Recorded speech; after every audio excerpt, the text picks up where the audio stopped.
Good morning. My name is Ashley James, co-anchor of Good Morning Maryland. Thank you so much for joining us this morning on Facebook Live. We have a great topic, as always, to talk about this month. I am joined by Dr. Jennifer Heller, Director of the Vein Center at GBMC and Medical Director of the Wound Center at GBMC. You're joining us again. This is your second time. It's been a little while, though, so thank you for coming back. My pleasure. Good morning. So, again, talking about a topic that affects a lot of people, and I want to get right to it. If this is a topic that you're interested in, you have questions about, jump on Facebook, write in. I'll ask Dr. Heller the questions, and we want this to be really interactive. Okay, so DVT is what we're talking about. I'll let you talk about it. What does it stand for, and is it dangerous? Sure. First of all, happy holidays to everyone. I hope everyone had a wonderful Christmas and you're all bundled up and warm. Yeah, you gotta stay warm. That's right. DVT stands for deep vein or deep venous thrombosis. And what that means, it's a phenomenon when there is a clot or a thrombus that forms in the deep veins of the legs most often. It can happen in the arms, but most commonly it happens in the legs. And so people usually say DVT for short. Sometimes what can happen is that clot can dislodge from one of these veins in the legs and fly up or travel up to the lungs and cause a pulmonary embolus or a PE. And so when a DVT travels and goes up to the lungs and causes a PE, that entire process is known as a VTE. But gotcha. Okay. DVT itself is very common. So that's what a lot of people refer to it as. That's exactly right. Is DVT. Mm-hmm. Is it pretty common? It is very common. In the United States, it occurs in about 1 per 1,000 Americans, so it's particularly common. And then when we add on a possibility of travel, that actually increases to about 3 to 5% of all travelers tend to have either a asymptomatic, which means they don't know that they have the clot, or a symptomatic DVT. Okay, I know we had some questions about traveling that we'll get to in just a moment, but somebody writing in, Lisa Ann, said, what causes deep vein thrombosis? There are a lot of different risk factors that can predispose one or make someone more susceptible to developing a clot. A few of them are advancing age, particularly people over the age of 40 tend to develop more clots. We don't know why. Certain medical conditions such as congestive heart failure or inflammatory bowel disease, some rheumatologic disorders also make the blood thicker. Hormones as well, changes in hormonal balances, so women who take oral contraceptives or the pill, also women who are pregnant also have thicker blood. There was a pathologist named Rudolf Virchow in the 19th century, and we coined the term based on his research called Virchow's triad. So there are 3 categories of conditions that predispose someone or make someone more likely to develop a DVT. And one is immobilization, so someone who's had surgery before and they can't move and they're in bed, or someone gets sick from the flu, that predisposes them to developing a blood clot. Injury, so if someone gets struck or they're in a car accident and there's an injury to the veins, that can also predispose someone. And the last one is hypercoagulability. And again, if someone has an inherited disorder or one of these medical conditions, that can all make the blood thicker and make them predisposed to a blood clot. Okay, just want to say hello to everyone saying good morning to us. Arlene, Siraj, Shelley, Sean, good morning. Everyone, thanks for tuning in. Another question on Facebook. I had a DVT in 2010. They classified it as unprovoked. What can I do to prevent another occurrence? That's a great question. A lot of this, because it's unprovoked, there are 2 different categories of DVTs. There's unprovoked and provoked. So provoked, again, points to those factors. So if you were on a long flight, for instance, or you had a hip replacement and you couldn't move in bed, those are called provoking factors. We know what the cause of development of that clot was.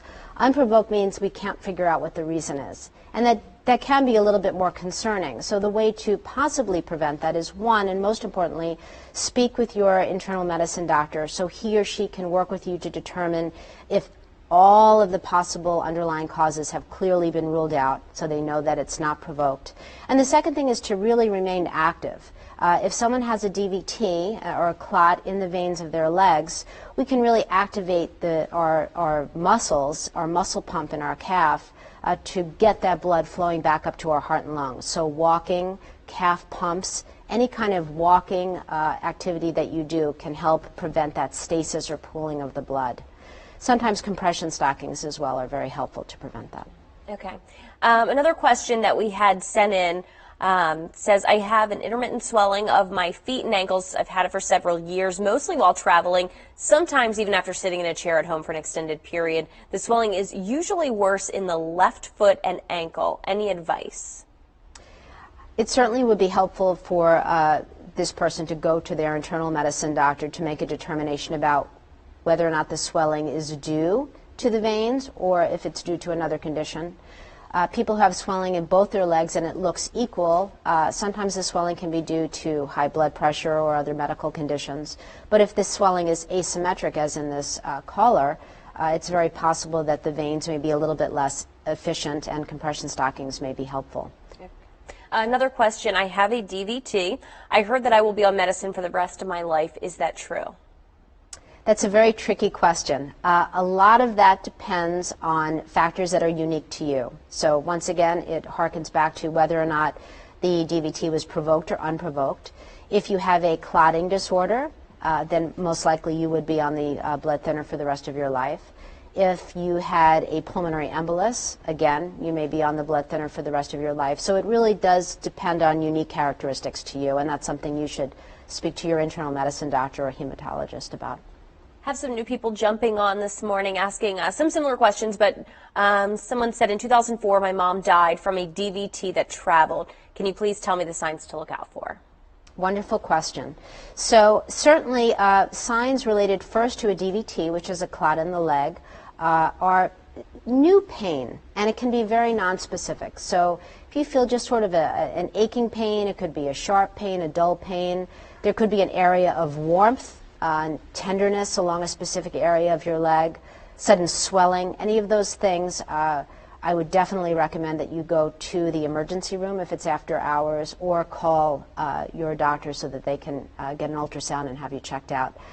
If that clot travels and causes a pulmonary embolus to your lungs, shortness of breath, chest pain, difficulty breathing, those could all be possible signs of a pulmonary embolus. Okay. Had some questions about traveling. I know you mentioned that. So the questions for traveling on a long trip, let's say to Europe, would it be beneficial to take aspirin before your flight? Is there anything you can do to prepare ahead of time? There's been a lot of interesting studies around this. Actually, the economy class syndrome was coined in the 1970s, and since then everyone's been curious about what exactly to do. It tends to be any trip, but yes, particularly in the air, of 4 hours or greater in length, and that tends to be the time where we start to get worried that there may be a higher incidence of blood clots.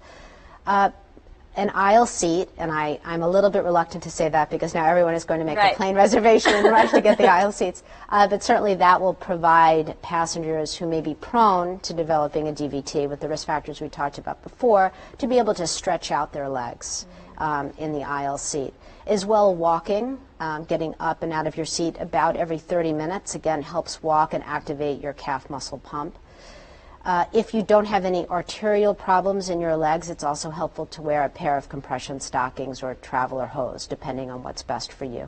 Yeah, you know, the medical field is obviously in tune with this and paying attention and concerned, but anything with the airlines, have we heard the airlines ever talk about this issue before and anything that they're trying to do? The airlines are definitely trying, and there's also a website called airhealth.org. And they're definitely enthusiastic and working hard, actually with some of the compression stocking companies, to try to identify patients who may be at higher risk, despite the fact that they're trying to add more seats to a small plane. Interesting. Okay, so someone who's traveling saying, I'm planning on wearing compression knee highs. What number compression is best, and should I leave them on for the entire flight? You should leave them on for the entire flight. There are different styles of compression socks. Generally speaking, the knee highs are the best, just because they're the easiest to get on and they're the most tolerable to people who are in the plane, except if people have large varicose veins right behind their knee. Then I would recommend a higher style, such as a thigh high or a pantyhose. The number is going to depend on the person. So young people who don't have any arterial problems or diabetes would certainly be suited with a 20 to 30 compression number or lower. People who are elderly or have diabetes or arterial problems should not put on a sock and any kind of compression stocking until they consult with their physician first. The reason for that is that these compression stockings are tight, and we don't want to hurt the arteries while we're helping the veins. Yeah. Is there a certain place we can buy these? You can actually get them at pharmaceutical stores, CVS's, Walgreens, but if you would like to be formally fitted, there actually are a number of places in the Baltimore area that you can get formally fitted. Okay. Another question coming in on Facebook. My best friend just passed away from a heart attack. His doctor said that he was worried about his DVT. Could his heart attack be from the DVT? They were most likely two separate issues, but of course it does underscore the fact that perhaps your friend had a heart attack and was not moving as much, and that could have caused the DVT, again pointing to the immobilization. Okay. Back to flight. Should you take off your shoes on a flight? Is that going to help at all? No, it may make you more comfortable, but okay. Doesn't matter. It doesn't matter. Okay. How do I prevent DVT during the holidays? Is a question that we had sent in earlier. Well, walking is great. If you're traveling, again, hydration is great, not alcoholic hydration because that tends to dehydrate you. Okay. So certainly hydrating with water while you travel is great, and walking is wonderful. Can diet affect the development of DVTs? No, you can eat anything that you'd like. Really? Okay. Yeah. Usually hear doctors say, like, I know that. No, you absolutely but, can. okay, that's interesting, yeah. What are some foods that put you at high risk for developing DVT? So in that case, there really aren't there any. really isn't anything. Okay. Exercise is the best, again, just that activation of the calf muscle. Gotcha. Okay, another question that we had. I am normally an active person. I walk at least 30 minutes per day, but recently after a 3-hour bus trip, I developed a significant DVT. How can I prevent this in the future? The first thing is to talk with your physician and to figure out how that happened. Again, was it provoked or unprovoked? To make sure that there isn't a medical condition that you have that may be causing it. If you have varicose veins, that possibly may be contributing to it. Again, if there is no provoking factor, it could be perhaps that you were dehydrated and you were really sitting and cramped. There also is another possibility, which is if you're sitting, if you tend to be a little bit vertically challenged like myself, when you sit, you tend to hit the back of your knee. And there's a big vein, big deep vein there called the popliteal vein. And so if you're sitting against that crease, against that vein and compressing it, that can cause injury to the vein and possibly cause a DVT. So that's another possibility. So you may want to slide just a little bit when you're sitting so you're not completely upright. Okay, slide a little bit back. Just a little bit back. Good fact. Is there another medicine besides, is it Warfarin? Warfarin. Mm-hmm. Is there another medicine besides that that would be prescribed? Mm-hmm. Yes, certainly. Warfarin is also known as Coumadin. It's a very common blood thinning pill, really the classic blood thinning pill we've used for several decades. There are newer anticoagulation, blood thinning medicines such as Xarelto. We all see them on the commercials now. And they definitely have certain benefits, such as not getting there. You don't need to get a certain blood level managed. You don't need to have Lovenox, which is the blood thinning shots before you start the Coumadin. But there's also disadvantages as well.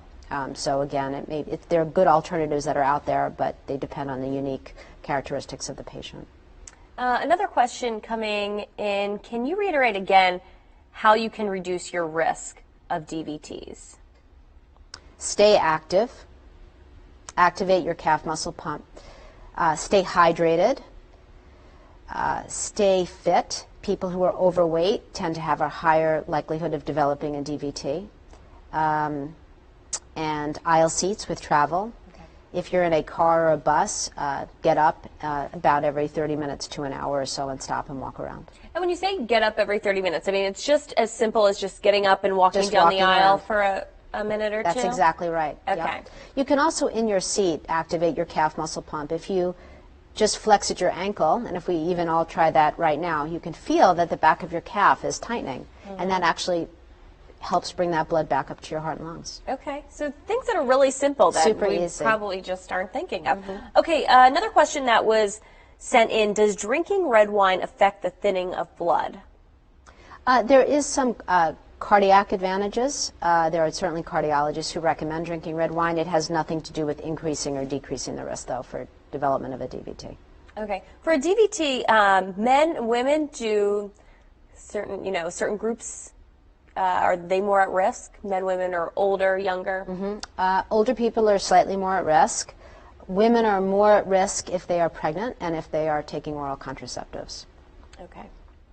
A lot of people tuning in today. We just want to say thank you. Send us in your questions, and hello to everyone who has jumped on. Certainly a topic that a lot of people are interested in. Is there a question you get in your practice that you hear all the time that might be something good to let people know about? Sure. A lot of patients will say, I have this funny pain in my leg, but I didn't want to bother you. And the way we diagnose DVTs most commonly is with an ultrasound. And a lot of people are familiar with that. It's a non-invasive test. It's extremely safe. It's very easy. And it's an excellent, excellent study. It's our gold standard diagnostic test for developing DVTs in the legs and arms. And so I will tell patients, don't ever feel funny about that, because if you have a new leg pain that is of concern to you and is out of the ordinary, it's the easiest test for us to take and possibly save your life. So never feel uncomfortable if you've just traveled or something just doesn't seem right to you. Please go ahead and contact us, because that's what we're here for. It's healthcare. I know it's probably hard to explain the type of feeling, because I know you had mentioned earlier that it could be little things, but what is probably the most common symptom of how people describe that pain in their leg or that feeling? Yeah, it doesn't tend to be an excruciating pain. It can be a tenderness, sudden swelling in the leg. Tenderness tends to be in the lower leg below the knee, and something that's definitely new and different. That's generally what patients will note, that it's just something that they've never felt before. Gotcha. Now, I wanted to point out real quick that there are some upcoming events happening at GBMC. So free screening for varicose veins is happening January 22nd. How can people get involved with that? They can sign up through the GBMC Vein Center website and also through the GBMC Facebook as well. Now, I know varicose veins, and we're getting a little off topic, but when it comes to this, people are always have a million questions about it, right? I think that's what we talked about the last time you were here. Varicose veins, you can't get them from sitting for a long time, right? You cannot get them from crossing your legs, but you could potentially injure that vein behind your knee and get a DVT from crossing your legs. Interesting. Okay. Now, so not with varicose veins, exactly. But it could cause other problems. It could cause other problems, yeah. Okay. You learn something new every day here. All right. So we have free screenings for varicose veins happening January 22nd and also March 12th. And where exactly is that happening? That is in the Vein Center at GBMC in the main hospital on the 5th floor. Okay, so you just have to go online and register. Yes, we'd love to see you. Easy enough. Okay, well, we want to thank you all for tuning in today, and thank you for being here again with us. My pleasure. Great questions that were asked online, and thank you so much for your expertise Anytime. here. Thank you. Dr. Jennifer Heller from GBMC, thank you, and thank you for tuning in. We'll see you back here next month.